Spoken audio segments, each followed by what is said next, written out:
नमस्कार, सुबह के 9 बजने वाले हैं और ये वक्त है 9 की 9 खबर का। मैं हूं आपके साथ विभा उपाध्याय और बुलेटिन में इस वक्त बड़ी खबर आरा से आ रही है, जहां ईंट से कूचकर युवक की हत्या कर दी गई है। धारदार हथियार से युवक की हत्या को अंजाम दिया गया है। बस स्टैंड के शौचालय के पास से शव की बरामदगी की गई है। धारदार हथियार से युवक की हत्या की गई है। बस स्टैंड के शौचालय के पास से शव बरामद। नवादा थाना क्षेत्र के बस स्टैंड का यह मामला है। मौके पर फिलहाल पुलिस पहुंची हुई है और युवक की धारदार हथियार से हत्या की आशंका जाहिर की जा रही है।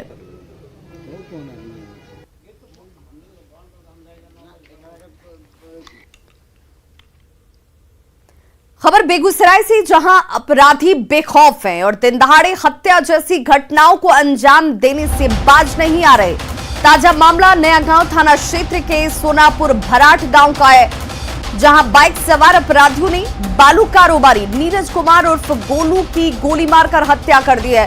हत्या के बाद आक्रोशित लोगों ने सड़क जाम कर जमकर हंगामा किया और प्रशासन पर लापरवाही का आरोप लगा रहे हैं। तो बेखौफ अपराधियों का तांडव देखिए। फायरिंग से बेगूसराय का यह इलाका किस तरीके से दहल उठा। बालू कारोबारी की गोली मारकर हत्या की गई है।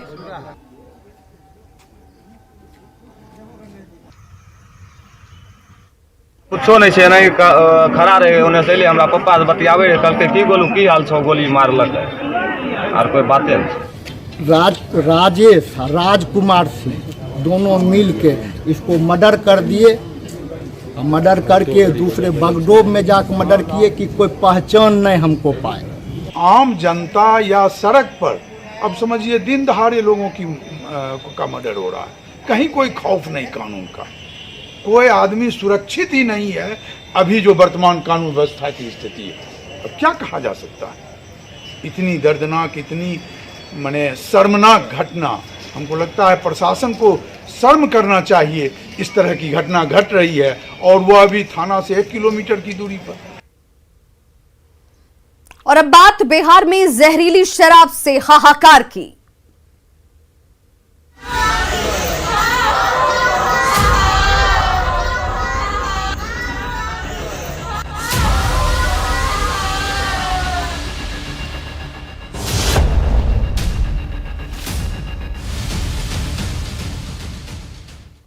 बड़ी खबर बांका से, जहां शराब को लेकर छापेमारी करने पहुंची पुलिस टीम पर हमला किया गया है। शराब माफिया के हमले में चौकीदार अरुण मोहली को गंभीर चोटें आई हैं। अरुण महली का इलाज इस वक्त अमरपुर रेफरल अस्पताल में चल रहा है। बताया यह जा रहा है कि पुलिस को अमरपुर के सिंहपुर महादेव स्थान गांव में शराब तस्करी की सूचना मिली थी। सूचना के बाद पुलिस छापेमारी करने के लिए पहुंची, जहां शराब माफिया और उसके गुर्गों ने ही पुलिस टीम पर हमला कर दिया।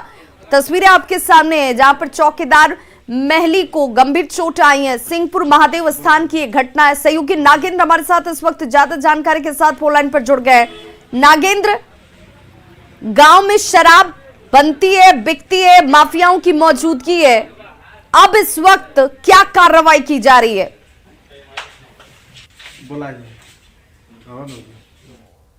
के पास सिंहपुर महादेव स्थान है और वहां पर देसी शराब की भट्टी चलती है। इसकी जानकारी पर 2 गाड़ी फोर्स और स्थानीय चौकीदार को ले जाया गया और देर रात चौकीदार के ऊपर जो शराब माफिया के लोग थे वो टूट पड़े और अरुण मोहली नामक चौकीदार को गंभीर रूप से उसकी जमकर पिटाई की गई। उसको गंभीर रूप से चोट आई है और जैसे ही हमला हुआ, बताया जा रहा है कि पुलिस की जो जवान थे 2 गाड़ी में, वो लोग वहां से फरार हो गए। अब फिलहाल पुलिस इस मामले को लेकर जो आसपास के क्षेत्र में जो भी शराब के निर्माता थे, जो शराब बनाने का कार्य करते थे, पुलिस उस सूचना के आधार पर उनकी तहकीकात कर रही है और उनकी गिरफ्तारी के लिए छापेमारी कर रही है। फिलहाल अब तक किसी की गिरफ्तारी नहीं हुई है। ऐसे पिरौटा का जो क्षेत्र सिंहपुर महादेव स्थान में जहां पर हमला हुआ है, वो पहले से बदनाम जगह रहा है। वहां पर कई बार शराब की बरामदगी हुई है, कई बार भट्टियां को ध्वस्त किया गया है। फिलहाल पुलिस कार्रवाई में जुटी हुई है, लेकिन किसी की गिरफ्तारी नहीं हो पाई है। चलिए, बहुत बहुत शुक्रिया नागेंद्र इस तमाम जानकारी के लिए। तो शराबबंदी वाले बिहार में 3 दिनों में जहरीली शराब से 30 से ज्यादा लोगों की मौत हो चुकी है। शराब की अवैध बिक्री लगातार चुनौती बनी हुई है। मुजफ्फरपुर के लोगों का अब यह कहना है कि शराबबंदी के बाद भी चोरी छिपे शराब की बिक्री बदस्तूर जारी है। मुजफ्फरपुर संवाददाता प्रियांक सौरभ ने शराब की बिक्री पर यहां के लोगों से उनकी राय जाननी चाहिए। शराबबंदी होने के बावजूद भी लोग शराब से लगातार मर रहे हैं। इस दिवाली के अवसर पर जिस तरीके से बिहार के अलग अलग क्षेत्रों से तस्वीर सामने आई है, बिहार के मुजफ्फरपुर में भी ऐसी तस्वीर देखी गई सरैया थाना क्षेत्र में, जहां पर कई लोगों की मौत जहरीली शराब से हो गई थी। ऐसे में मुजफ्फरपुर की पब्लिक क्या कुछ कहती है, कई लोगों से हम जानने का प्रयास करेंगे क्या कुछ है। बिहार में शराबबंदी सही मायने में है या बस ये एक दिखावा है? ये तो कागज़ पे शराबबंदी है। शराबबंदी की तो पोल हर थाने में, यानी कि हर घर पे ही उपलब्ध हो जा रहा है। टेलीफोन कीजिए और शराब पहुंच जा रहा है, और कोड वर्ड में शराब मिल जाता है। अच्छा, कैसा कोड वर्ड? निप चाहिए उसको चरनी, अच्छा, हाफ को अठन्नी, और फुल को सिक्का। अच्छा, और ये बहुत और भी कोई कोड वर्ड है बाकी चीज़ों के लिए? ब्रांड के लिए भी कुछ है? हाँ, ब्रांड के लिए है। आईबी को आईबी बोला जाता है, इंपीरियल ब्लू के लिए। अच्छा, ब्लेंडर प्राइड को बीपी। अच्छा, तो मतलब कहीं ना कहीं बिहार में शराबबंदी जो है वह पूरी तरह फ्लॉप हो चुकी है या पूरी तरह फ्लॉप? हाँ, माननीय मुख्यमंत्री जो हैं बिहार सरकार, ये घर घर में शराब बनवाने का काम कर रहे हैं, और हर घर से देखिएगा कि यही विस्फोटक की स्थिति अगर हो जाएगी, अगर एक सप्ताह के अंदर अंदर माननीय मुख्यमंत्री इसको बंद करवाने का काम करेंगे, कड़ा डिसीजन नहीं लेंगे, तो देखिएगा बिहार का स्थिति जो होगा पूरा देश देखने का काम करेगा। आपको क्या लगता है, शराब मिल रही है सही मायने? हाँ, मिल रही है। कहाँ, कैसे मिल जाता है?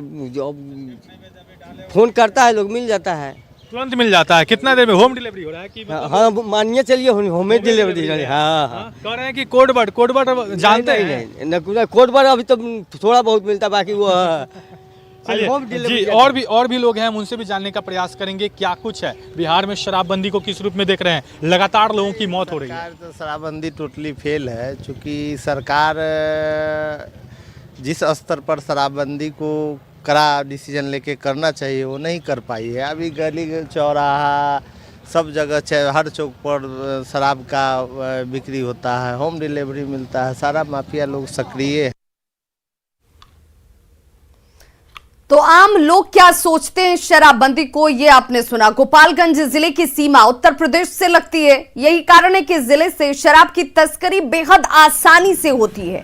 यहां शराब की तस्करी रोकने के लिए सीमा पर बिहार पुलिस, उत्पाद विभाग और मोटर यान निरीक्षक तैनात होते हैं। अभी जहरीली शराब से 13 लोगों की मौत भी गोपालगंज जिले में हुई है, लेकिन इसके बावजूद सीमा पर जांच में लापरवाही बढ़ती जा रही है। संवाददाता आनंद अमृतराज ने गोपालगंज उत्तर प्रदेश की सीमा पर इस जांच का जायजा लिया, जो शराब की तस्करी को रोकने के लिए सबसे महत्वपूर्ण पॉइंट है। लेकिन क्या लोग सजग हैं, क्या यहाँ पर चौकसी है, जरा ये रिपोर्ट देखिए। इस वक्त हम यूपी बिहार के बॉर्डर पे हैं। गोपालगंज में कुचायकोट है, जहाँ पे जो यूपी से वाहन हैं वो बिहार में प्रवेश कर रहे हैं, और बिहार के जो वाहन है यूपी में प्रवेश कर रहे हैं। और इस वक्त हम आपको तस्वीर दिखा रहे हैं, वाहन आ रहे हैं, लेकिन इस वाहन में क्या कुछ है ये कोई जांच नहीं हो रही। बस कागज़ मांगा जा रहा है, और कागज़ लेने के बाद फिर उन्हें वापस जाने दिया जा रहा है। तो ये चेकिंग देखिए, वो भी तब जब बिहार में अवैध शराब की बिक्री ज़बरदस्त हो रही है, और खासकर गोपालगंज का वो इलाका है जहाँ पे सबसे ज़्यादा शराब की बरामदगी होती है। लेकिन देखिए, ट्रक पास कर रहा है, कोई जांच नहीं हो रही है, बस सिर्फ कागज़ मांगा जा रहा है। और कागज़ गाड़ी के अंदर क्या कुछ है इसमें किसी को कोई जानकारी नहीं है। तो ये तस्वीर देखिए इस वक्त ये, अच्छा ये गाड़ी चेक नहीं हो रहा है क्या? हो रहा है। कहाँ गाड़ी बस ऐसी खोल कर सर, ये जो गाड़ी वगैरह निकल रही है यहाँ से, तो कोई चेक नहीं हो रहा है क्या? यहाँ भी चेक होता है, जो बराबर गाड़ी जो आती है वो हम लोग चेक करते हैं खुलवा करके। वहाँ जो है परिवहन मद्य निषेध का है, वहाँ 20 जवान है, वहाँ बेहतर जो होता है सबको खोल के वहाँ बढ़िया से खुलाया जाता है। अच्छा, मतलब यहाँ हम लोग साधारण जो हम लोग के जो खोलने लायक, जैसे ये गाड़ी चप्पल है, इसको हम लोग खोल के देखते हैं, वहाँ विधिवत वो खेती होता है। तो देखिए, हम एक चेक पोस्ट की तस्वीर आपको दिखाएं, तो जहाँ पे वाहन को जाने दिया और बोला गया कि आगे आबकारी विभाग के जो अधिकारी हैं वो चेक करते हैं, तो वहाँ भी जाके तस्वीर देखते हैं कि वहाँ की स्थिति क्या है। तो इस वक्त हम यूपी बिहार के बॉर्डर पे हैं और हम आपको तस्वीर दिखा रहे हैं। सर, ये जो गाड़ी आ रही है यहाँ पे, आप सर MBI हैं कि ये जो गाड़ियाँ आ रही हैं यूपी से, तो वो चेक नहीं किया जा रहा है क्या? चेक किया जाता है, जैसे गैस वाला गाड़ी चेक नहीं किया जाएगा, गैस वाला फ्री। और बाकी गाड़ियाँ, बहुत सारी गाड़ियाँ हम वहाँ बॉर्डर पे भी देखे तो वो भी बिना जांच के जा रहा था, और यहाँ भी गाड़ी निकल रही है। पर्ची रहता है उसके पास, जिसका पर्ची नहीं रहेगा वहाँ फाइल रहेगा, अब फाइल पर्ची कटा के आएगा तो फाइल दिया जाएगा। और गाड़ी के अंदर क्या है कुछ कोई जानकारी नहीं, चूंकि अभी तो आपको मालूम है ना गोपालगंज में क्या घटना घटी है। अंदर वाला चेक वहाँ होता है, उस साइड दारू का। अच्छा, तो इस साइड आप लोग क्या हम चेक करते हैं, दिखाते हैं। चलिए, तो MBI है, इन्होंने कहा कि जो गाड़ी का कागज आ जाता है उसे गाड़ी का कागज चेक करते हैं। हाँ, इसमें ओवरलोड नहीं है। हाँ। इसको मैकेनिकल कटाना, मैकेनिकल 2,500 रुपया कटता है। या तो कटा के पर्ची दिखाएगा या तो फाइल देगा जमा कर, पर्ची कटा के आएगा तो जाएगा, इसीलिए फाइल लिया जाता है। अब बहुत आदमी इस साइड से जो गाड़ियाँ आ रही हैं तो एक बार चेक तो हो जाना चाहिए अंदर कि क्या है कैसे है। दारू वाला वहाँ से देखिए, आइए जी। दारू वाला जिसको डाउट रहता है, हाँ, उसको वहाँ से बाइफरकेट कर दिया जाता है वहाँ से। अच्छा, तो कैसे पता चलता है कि उस गाड़ी में दारू है या फिर? एक्सपर्ट लोग होता है, जिससे हमको पता चल जाता है जिसमें ओवरलोड है कि नहीं है। टायर देख के हम समझ जाएंगे इसमें ओवरलोड है कि नहीं है। अच्छा, उस साइड से वो आबकारी वाले लोग डाउट रहता है। हाँ। वो उस साइड ले जाते हैं, उस साइड ले जाके गाड़ी को उसमें जांच करते हैं। तो उस साइड हो रहा है उत्पाद का? जांच होता है, वहाँ भी जांच नहीं, वहाँ तो नहीं हुआ सर, वो तो हम देख लिए। उस साइड होता है कि नहीं? हाँ, आइए दिखाते हैं। इसमें से ही गाड़ी में हो सकता है दारू मिल सकता है, देखिए कैसे जांच करता है, देखिए। अच्छा, ये गाड़ी की जांच हो रही है। जैसे लोड है, मतलब ये क्या बोलते हैं, आदि। हाँ। आदि है ना। हाँ। अब हो सकता है अंदर में दारू हो। हाँ। कैसे जांच करते हैं जरा बताइए तो। बाबू, कैसे जांच करते हो? कोई गाड़ी वाड़ी जांच किए हैं अभी? जी। हैं? जी।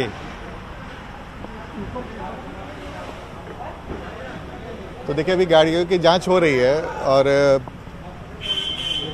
खड़ा जाता है। अच्छा, और उसके बाद इन लोग के पास एक रॉड रहता है। हाँ। रॉड लेके इसे डालता है, अगर कोई बोतल उटल कुछ रहेगा तो टकराएगा, और टकराने का आवाज़ आएगा तब उसको जो है साइड करके अनलोड। अच्छा सर, इसका मतलब ये हुआ कि आप लोग को ये जानकारी हो जाती है कि इसमें शराब है या नहीं है? ये जानकारी नहीं होती है। हाँ। ये तो हम तो परिवहन से हैं, दारू वाले को वहाँ पर 2 आदमी रहता है जो वहाँ तो हमने देखा है सर, कोई वहाँ पे नहीं है। हमने तस्वीर दिखाने की कोशिश की बिहार और यूपी के बॉर्डर से। कैमरामैन दीपक के साथ Anand Amritraj, news 18 network, UP Bihar border.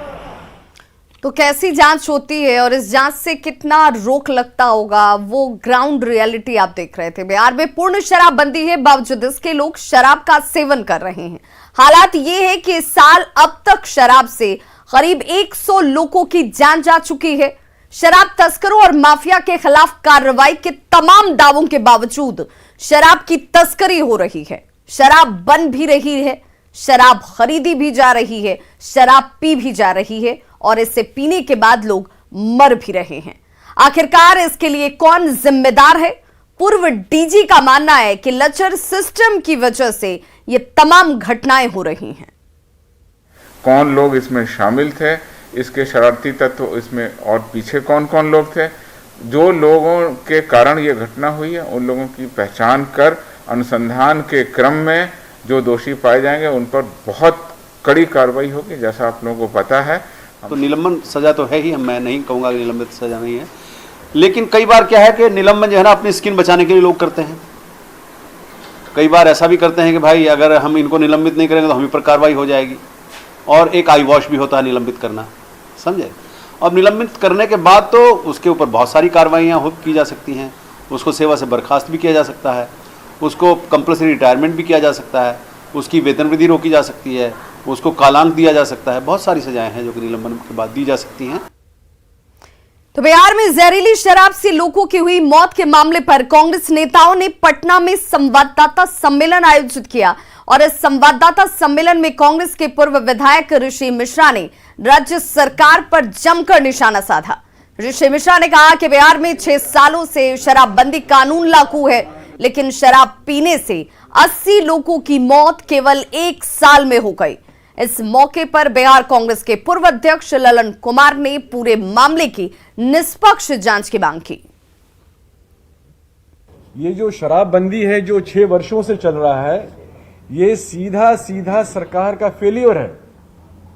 सरकार, हमारे मुख्यमंत्री हमेशा कहते हैं कि पूर्ण शराबबंदी, लेकिन उसका रिजल्ट आपके सामने है।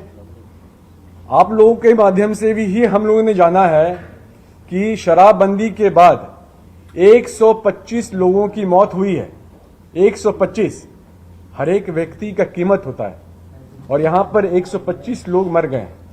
एक महत्वपूर्ण मुद्दा है, राज्य सरकार ने शराबबंदी की। हम लोगों ने भी नीतीश कुमार, जब सुशासन की सरकार बनी तो खुद हमारे नेता राहुल गांधी जी और हम लोगों ने भी नीतीश कुमार का जिंदाबाद लगाया।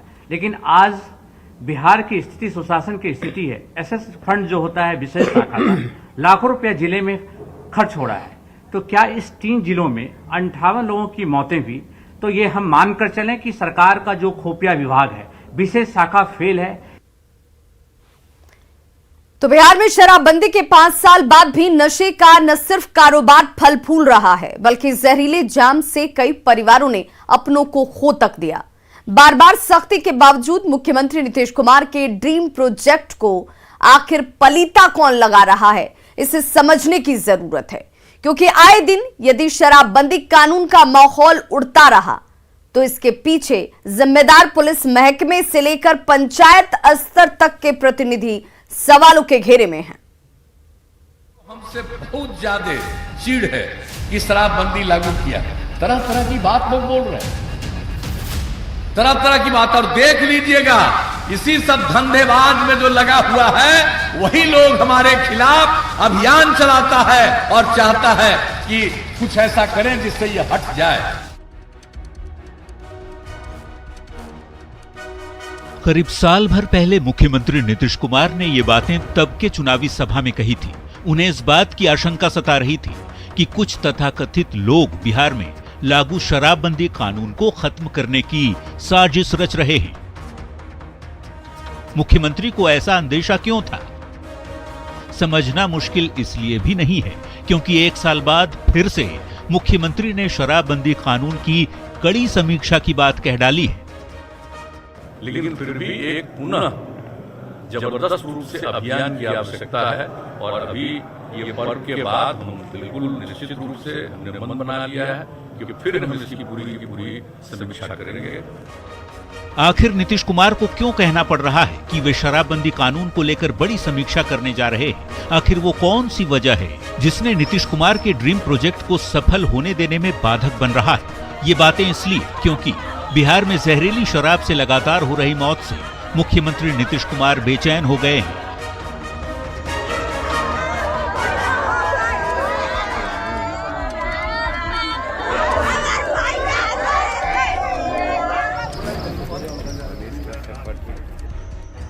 तभी उन्होंने महापर्व छठ के बाद शराबबंदी की विस्तृत समीक्षा की बात करने के साथ ही अधिकारियों को कई अहम निर्देश भी दिए हैं। शराबबंदी को लेकर नीतीश कुमार ने जो सख्त निर्देश दिए हैं, उनमें गड़बड़ी करने वाले अधिकारियों को चिन्हित कर कार्रवाई करने की बात है।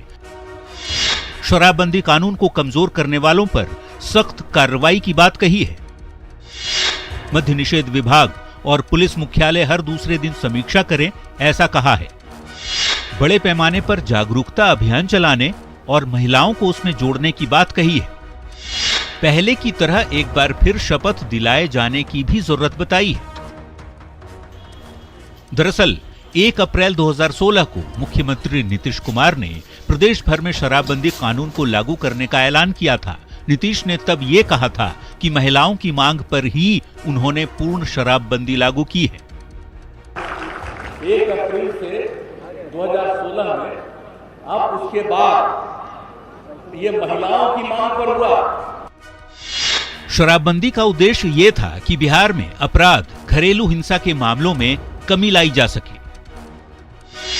राजस्व के भारी नुकसान के बावजूद नीतीश कुमार ने ये सख्त फैसला लिया था। नीतीश कुमार जहां कहीं भी जाते अपने प्रदेश में लागू किए शराबबंदी कानून का जिक्र करना नहीं भूलते। 16 फरवरी 2020 को दिल्ली में आयोजित एक कार्यक्रम में तो नीतीश कुमार ने पूरे देश में शराबबंदी कानून लागू करने की बात कह डाली थी। 1 अप्रैल 2016 से लेकर आज तक शराबबंदी कानून को लागू हुए 5 साल से भी ज्यादा का वक्त बीत गया, लेकिन मुख्यमंत्री का ये ड्रीम प्रोजेक्ट दावों पर उतना खरा नहीं उतरा जिसकी कल्पना आम लोगों ने की थी। तभी तो आज भी कई इलाकों से शराब के अवैध धंधे का न सिर्फ खुलासा हो रहा है, बल्कि शराब के सेवन से कई लोगों की जानें तक जा रही है। नीतीश कुमार की चुनावी सभा हो या राजगीर का पुलिस ट्रेनिंग एकेडमी, हर जगह मुख्यमंत्री जनता से लेकर पुलिस अधिकारियों को समझाते रहते हैं कि ईमानदारी से शराबबंदी को लागू करने में अपना योगदान दें। कुछ ना कुछ कितना भी करिए, बाएं दाएं गड़बड़ करने वाला तो होता ही है। रोज कुछ लोग पकड़ा रहे हैं, तो इसको ध्यान में रखना चाहिए। आप सब लोग जो ट्रेनिंग किए हैं, हम ये बात को जरूर कहना चाहेंगे कि अब संख्या देख लीजिए आप में महिलाओं की कितनी है, और महिलाओं की ही मांग थी। तो जब शराबबंदी लागू किया तो इधर उधर गड़बड़ करने वालों पर नजर रखनी चाहिए। नीतीश कुमार के सुशासन को शराबबंदी कानून ने जो धार दी थी, उसे बेढाल करने की कोशिश कौन कर रहा है? क्योंकि यदि 5 साल बाद भी बिहार के कई जिलों में लोग शराब का सेवन कर रहे हों, आए दिन शराब की बड़ी खेप जब्त हो रही हो और जहरीले जाम के चलते लोगों की जान तक जा रही हो, तो फिर इसकी वजह क्या हो सकती है? आखिर कौन लगा रहा है ड्रीम प्रोजेक्ट को पलीता? तो ये समझने की जरूरत भी है, क्योंकि शराब सिंडिकेट और पुलिस की सांठ-गांठ की जांच जरूरी है। गांव में शराब कारोबारियों की मुखिया से मिली भगत की पड़ताल भी जरूरी है। तो चौकीदार से लेकर थानेदार तक की भूमिका को परखने की भी जरूरत है। कई पहलू हैं जिन्हें परखने की दरकार इसलिए भी है क्योंकि बिहार में शराबबंदी कानून मुख्यमंत्री का ड्रीम प्रोजेक्ट रहा है और इसे लेकर वे बेहद संकल्पित, संजीदा और सक्रिय रहे हैं। Bureau report, news 18। तो खबरों का सिलसिला लगातार जारी, आप देखते रहिए न्यूज़ 18 बिहार झारखंड।